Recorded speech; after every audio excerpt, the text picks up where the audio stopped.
চলার পথে অরুণ কুমারের সাথে। মিউজিয়াম বা টেক্সটাইল মিউজিয়ামও বলতে পারেন, আসতে চলেছে খুব অল্প সময়ের মধ্যে। আপনারা দেখছেন ইতিহাস, পর্যটন, খেলাধুলা, সংস্কৃতি বিষয়ক তথ্যমূলক ধারাবাহিক চলার পথে অরুণ কুমারের সাথে। আপনারা আমাদের সঙ্গে থাকুন, দেখতে থাকুন, সাবস্ক্রাইব করুন, লাইক করুন, বিভিন্ন মানুষের কাছে পৌঁছে দিন, শেয়ার করুন। চলতে চলতে আমরা পৌঁছে গিয়েছিলাম শিলিগুড়ির বুকে চার্চ রোডে একটি বাড়িতে, যেখানে খুব শীঘ্রই আরম্ভ হতে চলেছে একটি মিউজিয়াম বা একটু ব্যতিক্রমী অভিনব মিউজিয়াম। বাঁশ বা বেতের তৈরি বিভিন্ন সামগ্রী বাস্কেট তো এখানে অবশ্যই, রয়েছে। এটা উত্তর পূর্ব হচ্ছে ভারতের বুনন। বিভিন্ন আমাদের জায়গা থেকে আনা সভ্যতা এই যে শুরু সামগ্রীগুলো হয়েছিল, আগামী তো দিনে আমরা দেখি যে প্রথম দেখতে থেকেই পাবেন কিন্তু বিভিন্ন রকম শিলিগুড়ি জিনিস তথা বুনে আশেপাশের সেই জিনিসটা আমরা মিউজিয়াম ব্যবহার করতে আমাদের মানুষেরা। এ রোজকার বিষয়ে চলুন আমরা কথা জীবনে শুনবো ব্যবহার এর করি। দায়িত্বপ্রাপ্ত সে সংযুক্তা আপনার বসুর পাতা সাথে। বুনেই হোক বা গাছের যে ঝুড়ি সেগুলোকে বুনে হোক, পরবর্তীতে আমরা দেখি যে বাঁশ বেত এগুলো তো বুনে মানুষ কিন্তু অনেক কিছুই তৈরি করেছে। এবং আরও যখন আমরা অ্যাডভান্সড হই তখন বিভিন্ন রকম বস্ত্র বুনে তৈরি হয়।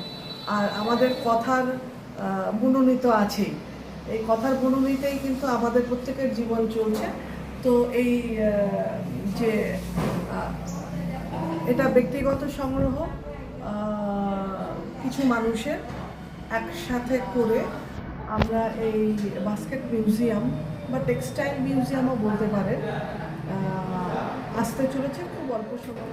যেখানে কিন্তু ভারতবর্ষ তো অবশ্যই, উত্তর পূর্ব ভারতের যেসব রাজ্যগুলো আছে সেখানে আমরা দেখতে পারি এখনও কিন্তু রোজকার জীবনে এই বাস্কেট মানে বুনে, বাঁশ এবং বেত বুনে সেটা কিন্তু আমরা ঝুড়ি হিসেবে, পাতা হিসেবে, চায়ের ছাঁকনি হিসেবে, এবং সেটা কিন্তু অ্যাজ আ বাস্কেট পিঠে নিয়ে মানুষ বিভিন্নভাবে ব্যবহার করছে। তো এটা শিলিগুড়ির মতো শহরে কিন্তু একটা প্রচণ্ড রকম মানুষের একটা এটা একটা ইন্টারেস্টের বিষয় হবে যখন এটা সবার সামনে আসবে। বিভিন্ন রকম বাস্কেট এবং তার সাথে টেক্সটাইল এবং হাতের যে সেলাই করা জিনিস, সেটা আপনার চীনের লিজিয়ান থেকে আনা, ওখানকার এমব্রয়ডারি, বাংলাদেশের এমব্রয়ডারি, নেপাল, ভুটান এসব জায়গারও কিন্তু এমব্রয়ডারি এবং টেক্সটাইল বিভিন্ন জায়গার।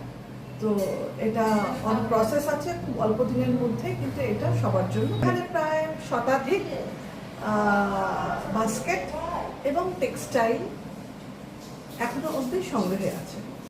এটাকে নিয়ে সেটাই ভাবনা রয়েছে যে আমরা যেখানেই যাই না কেন আমরা সেখান থেকেই মানে সংগ্রহটা বাড়ানো। তো এই ছিল চার্চ রোডের, শিলিগুড়ি চার্চ রোডের কাছে অবস্থিত একটি বাড়িতে সুন্দর বাস্কেট মিউজিয়াম, যেটা আগামী দিনে খুব শীঘ্রই চালু হতে চলেছে বলে জানিয়েছেন এর ভারপ্রাপ্ত যিনি রয়েছেন দায়িত্বে, সংযুক্তা বসু, তিনি জানিয়েছেন এই কথা। তো আমরা আশা করব খুব শীঘ্রই এই বাস্কেট মিউজিয়াম উত্তরবঙ্গের প্রাণকেন্দ্র শিলিগুড়ির বুকে আরম্ভ হবে এবং নতুন প্রজন্মের ছেলে মেয়েদের কাছে এর বৈশিষ্ট্য ফুটে উঠবে। সঙ্গে থাকুন, দেখতে থাকুন চলার পথে অরুণ কুমারের সাথে। ধন্যবাদ, নমস্কার।